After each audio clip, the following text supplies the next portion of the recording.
नमस्कार, मैं हूं आपके साथ मयंक। देखिए, बड़ी खबर आई है इजराइल से। क्या नेतन्याहू के प्लेन को हुतीज ने निशाना बनाने की कोशिश की? क्या नेतन्याहू के प्लेन पर हुतीज ने मिसाइल दागी? ये वो सवाल है जो सोशल मीडिया में तेजी से पूछा जा रहा है, वायरल हो रहा है। अब इसके पीछे की खबर क्या है, मैं आपको ये बताता हूं। देखिए, 17 तारीख, आज 18 तारीख है। आप लोग पूछते हैं कि हमला कब का है। पहले ही मैं क्लियर करना चाह रहा हूं, ये 17 तारीख की बात है। 17 तारीख का हमला है।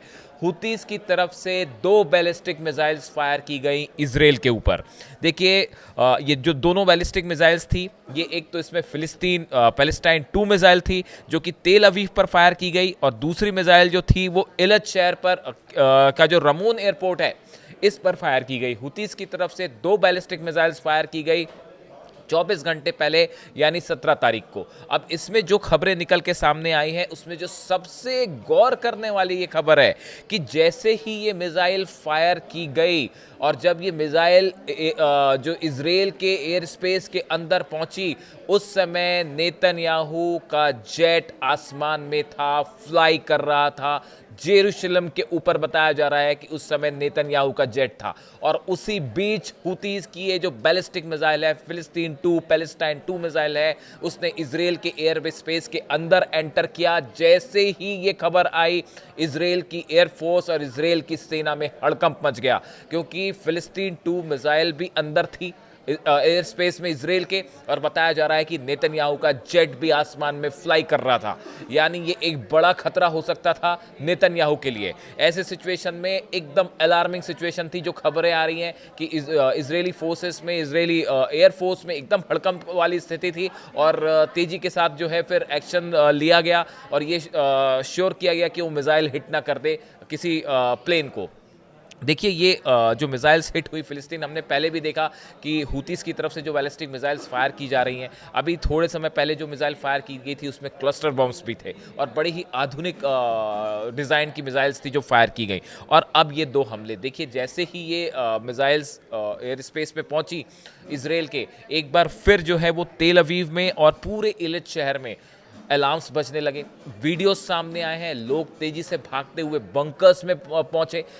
इस बात का भी इसराइल को बड़ा वो खतरा था कि कहीं अगर इस मिसाइल्स के ऊपर क्लस्टर बॉम्ब लगे रहे, क्योंकि हुतीज लगातार इसराइल को निशाना बना रहे हैं, और उनका कहना है कि जब तक आप गजा पे हमले नहीं रोकेंगे, जब तक आप फिलिस्तीनियों पर एक्शन नहीं रोकेंगे, तब तक हम इसराइल को निशाना बनाते रहेंगे। और जैसे ही ये मिसाइल आई, पिछली बार चूंकि क्लस्टर बम था, क्लस्टर बम मिसाइल में लगे हुए थे, जब वो फटते हैं तो कई इलाके में गिरते हैं। ऐसी सिचुएशन में जब ये नया अटैक हुआ, अलार्म्स एक्टिवेट कर दिए गए। पूरे इलत के आसपास, पूरे तेल अवीव के आसपास तस्वीरें सामने आई है। लोग बेहद ज़्यादा पैनिक में थे, बंकर्स की तरफ दौड़ते भागते दिखाई दे रहे हैं। ऐसा लगा कि पूरा इसराइल जो है वो पूरे दोनों शहर में जितने लोग हैं वो सब बंकर में छिपना चाहते हैं। उसके बाद इसराइल की तरफ से इंटरसेप्टर मिसाइल्स जो है आयरन डोम, वो दागी गई। हुतीस का ये दावा है कि हमारे जो हमले थे, दोनों मिसाइल्स ने सटीक जगह पर हमला अटैक किया, एक तेल अवीव पे और दूसरा रमोन एयरपोर्ट पर इलत के पास। अब देखिए, ये हुतीस की तरफ से दावा है कि मिसाइल्स जो हैं वो ठिकाने पे गिरी हैं, इससे इसराइल को नुकसान हुआ है। खबरें इसराइल की तरफ से जब भी निकल के आएंगी हम आप तक पहुंचाएंगे। लेकिन देखिए, इस पूरे हमले में 2-3 बातें बड़ी खास थी। पहली बात तो जो मैंने आपको ऑलरेडी बताई कि जिस समय हमला हुआ उस समय नेतन्याहू का जेट जो है वो इसराइल में आसमान पे था।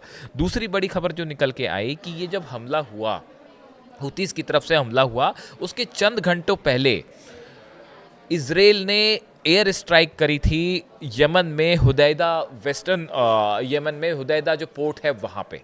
यानी इसराइल ने जब स्ट्राइक करी, उस स्ट्राइक करने के चंद घंटों बाद हुतीस की तरफ से पलटवार आ गया। देखिए, ये बताता है कि कितने अलर्ट मोड में है हुतीस के जो लड़ाके हैं, कि आप एक बार हमला कर रहे हैं, इसराइल की तरफ से हमला हुआ फाइटर जेट से हुदैदा पोर्ट पे, उसके फ़ौरन बाद जो है वो हुतीस ने अपना रिएक्शन दे दिया और 2 बैलिस्टिक मिसाइल्स फायर कर दी। बात नंबर 1। बात नंबर 2, देखिए, ये जो हमला हुआ है ये अरब समिट जो अभी हाल ही में हुई, OIC की जो बैठक हुई जिसमें 57 मुल्क शामिल हुए, उस बैठक के बाद ये हमला किया गया। ऐसा कुछ एक्सपर्ट्स बताते हैं, विदेश नीति के जानकार बताते हैं कि ये मैसेज देने की कोशिश थी, मैसेज देने की कोशिश थी अरब देशों को कि अगर गजा को बचाना है तो फ़ौरन एक्शन लीजिए, मिलिट्री एक्शन लीजिए, इजराइल को रोकिए। ये संदेश हुतीस की तरफ से देने की कोशिश की गई। इसराइल पर 2 बैलिस्टिक मिसाइल दाग के। देखिए, हमने देखा अरब देशों की बैठक हुई, उसमें काफ़ी सारी चर्चाएं हुई और काफ़ी प्रस्ताव पास हुए, लेकिन अब तक कोई कॉन्क्रीट एक्शन दिखाई नहीं दिया है। इस सिचुएशन में हुतीस की तरफ से जो ये मिसाइल फायर की गई, ये अरब देशों को एक संदेश था कि अगर आप वाकई गाजा की चिंता कर रहे हैं, फिलिस्तीनियों की चिंता कर रहे हैं, तो सिर्फ निंदा करने से काम नहीं चलेगा, एक्शन दीजिए। दूसरी बड़ी बात देखिए, पिछले कुछ समय में जब से हुतीस के प्रधानमंत्री की मौत हुई है इसराइल के हमले में, उसके बाद से हुतीस ने लगातार अपने हमले बढ़ा दिए हैं और एक के बाद एक हर दूसरे तीसरे दिन खबरें आ रही हैं कि बैलिस्टिक मिसाइल दागी गई है और ये लेटेस्ट हमला कल का है। अब इन हालात में एक तो नंबर्स ऑफ अटैक जो है वो हुतीस ने बढ़ा दिए हैं। तीसरी बड़ी खबर यह है कि हुतीस अब वो मिसाइल्स फायर कर रहा है जो बेहद घातक है, जिसमें क्लस्टर बॉम्ब्स हैं, बेहद आधुनिक मिसाइल हैं, एडवांस्ड वर्जन है मिसाइल का। ये बात भी कही जा रही है कई जगह तो कि क्या ईरान ने हुतीस को ये मिसाइल प्रोवाइड की है, क्या चाइनीज़ टेक्नोलॉजी जो है वो सप्लाई की गई हुतीस को, क्योंकि हुतीस की ये मिसाइल रोकना इसराइल के लिए बहुत मुश्किल साबित हो रहा है। और हमने देखा कि पिछले 2-3 मौक़ों पर मिसाइल्स ना तो इसराइल रोक पाया और क्लस्टर बॉम्ब से बड़ा नुकसान भी हुआ इसराइल को। इन हालात में, इस सूरत में, ये जो नया अटैक हुआ हुतीस की तरफ से, ये बहुत ज़्यादा चर्चा का मुद्दा बना हुआ है और ख़ासकर ये उस समय हुआ जब इसराइल के प्राइम मिनिस्टर नेतन्याहू का प्लेन जो है वो फ्लाई कर रहा था। ऐसे हालात में अब हुतीस की तरफ से ये एक बात और साफ़ की गई है कि जो ऑल आउट ऑपरेशन एक इसराइल ने शुरू किया है गज़ा में, उसका मुकम्मल जवाब दिया जाएगा और जब तक इसराइल अपना ऑपरेशन गज़ा में नहीं रोकता, तब तक हुतीस की तरफ से हमले जारी रहेंगे। इस हमले में कितना नुकसान हुआ है, क्या अपडेट निकल के आते हैं, खबर मैं आप तक पहुंचाऊंगा। Thank you so much.